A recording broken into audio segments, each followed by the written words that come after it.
शंकरपुर नामक गांव में रघु और उनका बेटा बिरजू रहता था। एक दिन की बात है। बिरजू, मैं जा रहा हूँ काम पर, तुम कोई काम की तलाश करो। जी पिताजी, आज नहीं कल जाऊँगा। आज क्यों नहीं बिरजू? अब मैं काम नहीं कर पाता हूँ, फिर भी मैं हिम्मत जुटाकर काम करता हूँ। तुम तो जवान हो। पिताजी, आज मेरे पेट में दर्द हो रही है, मैं कल से पक्का जाऊंगा काम की तलाश करने। ठीक है, आज आराम कर लो, कल ज़रूर जाना। उसके बाद रघु चला जाता है काम करने के लिए। बिरजू अपने दोस्तों से मिलने जाता है। क्यों रे बिरजू, आज आने में इतनी देर क्यों हो गई? तुम लोगों की तरह आज़ाद थोड़ी ना हूँ, मुझे अपने पिताजी को गोली देनी पड़ती है। आज क्या गोली दिया तूने? बताना बताना बताना, बताना। हर दिन की तरह आज भी गोली दे दिया हूँ कि पिताजी मेरे पेट में दर्द हो रही है। अरे वाह बिरजू, अपने घर वाले को गोली तो तुझसे ही देना सीखना होगा। अरे चल छोड़ चंद्रा यार इन सब बातों को, आज बता कहाँ जाना है? सोच रहा हूँ बागीचा जाऊँ टहलने के लिए। उसके बाद रघु कड़कती धूप में काम करता है, मिस्त्री को ईंट और मसाले पकड़ाता है। चाचा, आप इतने बूढ़े होकर भी काम कर रहे हैं, आपको बेटा नहीं है क्या? हाँ मिस्त्री साहब, बेटा है, वो अभी काम की तलाश में है। सोच रहा हूँ जिस तरह मैं धूप में काम कर रहा हूँ वो ना करे, किसी अच्छे काम में लग जाए। वाह चाचा, आपकी सोच कितनी अच्छी है। मिस्त्री साहब, हर पिता की अपने बच्चे के बारे में अच्छी ही सोच होती है। उसके बाद शाम हो जाती है। रघु एक सेठ की दुकान पर जाता है। नमस्ते सेठ जी। अरे रघु भाई, कैसे आना हुआ? सेठ जी, मेरा एक बेटा है, वो बेरोजगार है, मैं उसके लिए काम की तलाश में आया था। अगर आप काम दे देते तो मेरे ऊपर उपकार होता। रघु भाई, वैसे इस वक्त तो काम नहीं है, लेकिन आप कह रहे हैं तो भेज दीजिएगा। सेठ जी, आपका बहुत बहुत धन्यवाद। उसके बाद रघु अपने घर चला जाता है। बिरजू सोया हुआ रहता है।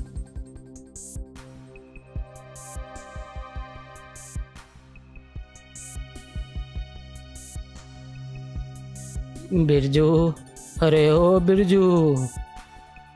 जी पिताजी, आप आ गए काम पर से? बिरजू, मैं तुम्हारे लिए काम की बात करके आया हूँ। कहाँ पिताजी? अपने गांव के सेठ जी की दुकान पर। सेठ जी बहुत अच्छे आदमी हैं, मन लगा कर काम करना। जी जी जी पिताजी, मैं मन लगा कर काम करूँगा। दूसरे दिन बिरजू अपने काम पर जा रहा होता है, तभी अरे बिरजू, बहुत जल्दी में है, कहाँ जा रहा है? पिताजी ने मेरे लिए काम ढूंढा है, काम पर जा रहा हूँ। सच में काम करेगा? फिर हमारी दोस्ती का क्या होगा? चंद्रा, मैं सिर्फ काम पे जा रहा हूँ, काम करने नहीं। तुम लोग मेरा इंतज़ार यहीं करना, मैं अभी आ रहा हूँ, ठीक है? उसके बाद बिरजू वहाँ से चला जाता है। नमस्ते सेठ जी। आओ, तुम रघु के बेटे हो ना? हाँ सेठ जी। आप हमें पगार कितनी देंगे? देखो, तुम रघु के बेटे हो इसलिए मैं तुम्हें 5 रुपये दूंगा, और कोई होता तो मैं उसे 4 रुपया देता। सेठ जी, मैं 7 रुपये से कम नहीं लूँगा। काम करवाना है तो करवाओ, नहीं करवाना है तो मैं जा रहा हूँ। मैं 7 रुपये नहीं दूंगा, तुम जाओ यहाँ से। ठीक है, जा रहा हूँ, आपको काम करवाना ही नहीं है। उसके बाद बिरजू वापस अपने दोस्तों के पास आ जाता है। क्यों रे बिरजू, तू तो काम करने गया था, फिर क्या हुआ? सेठ जी को मैंने गोली दे दी, और वापस आ गया। चलो अच्छा ही हुआ, आज नहर पे जाने का प्रोग्राम था, क्यों चलेगा ना? हाँ हाँ चलूँगा, चलो चलो। शाम होने के बाद रघु अपने काम पर से वापस सीधे सेठ जी की दुकान पर आते हैं। नमस्ते सेठ जी, मेरा बेटा काम पे नहीं आया है क्या? रघु भाई, मैं आपकी वजह से उसे काम दे दिया, लेकिन वो काम करने वालों में से नहीं है, उसके पास जिम्मेदारी नाम का कोई चीज़ नहीं है। ठीक है सेठ जी, मैं घर जाकर उससे पूछता हूँ। रघु अपने घर पहुँचता है। बिरजू, तुम्हारा शिकायत सेठ जी कर रहे थे। पिताजी, सेठ जी को काम करवाना ही नहीं था, इसलिए मैं चला आया। बिरजू, मैं अभी जैसे तैसे काम करके तुम्हें खिला रहा हूँ, कल को नहीं रहूँगा तो तुम अपना खर्चा कैसे चलाओगे? पिताजी, मैं कल से कोई और काम तलाश करूँगा। दूसरे दिन जब रघु अपने काम पे जा रहा था, तब उसकी नज़र बिरजू पर पड़ता है। अच्छा, तो ये कारण है बिरजू काम नहीं करता है और अपनी जिम्मेदारी को नहीं समझता है। अब लगता है इसे अपनी जिम्मेदारी समझाने का वक्त आ गया। रघु बिरजू के पास जाते ही गिर जाता है। बिरजू अपने पिता के पास पहुंचता है। पिताजी, पिताजी, क्या हुआ आपको? क्या हुआ? उसके बाद बिरजू अपने पिता को लेकर घर आता है।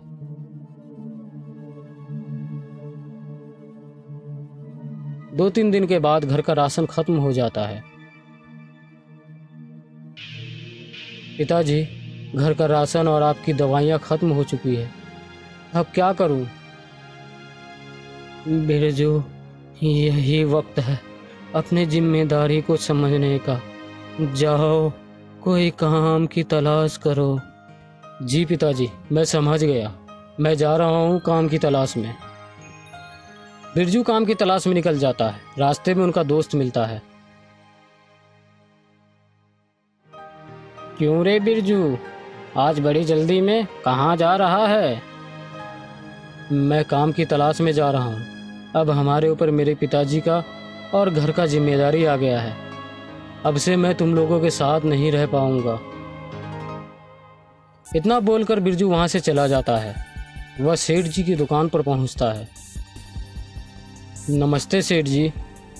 सेठ जी, मुझे काम की ज़रूरत है, मुझे काम दे दीजिए। नहीं नहीं, मेरे पास कोई काम नहीं है। उस दिन तुम्हारे ऊपर दया किया था, आज नहीं करूँगा। सेठ जी, आप हमें 4 रुपया ही दे दीजिएगा। नहीं नहीं, मेरे पास कोई काम नहीं है, अब तुम यहाँ से जाओ। बिरजू मायूस होकर वहाँ से चला जाता है।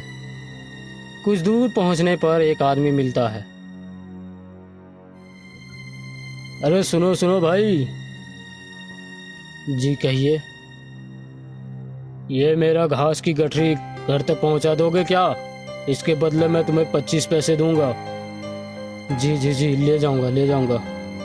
उसके बाद बिरजू उसकी घास की गठरी घर तक पहुंचाता है। बदले में 25 पैसा मिलता है। शाम को घर पहुंचने के बाद, पिताजी, आज मैंने 25 पैसा कमाया, इसमें हफ्ते भर का राशन आ जाएगा और आपकी दवाइयाँ भी। बेटा, मुझे खुशी हुई। मेरा मकसद तुमसे काम करवाने का नहीं था, मेरा मकसद तुम्हें जिम्मेदारी समझाने का था और मैंने बीमार होने का नाटक किया था। पिताजी, मैं समझ गया अपनी जिम्मेदारी को। आज से आप काम करने नहीं जाएंगे, आज से आप घर पे आराम करेंगे और मैं काम करूँगा।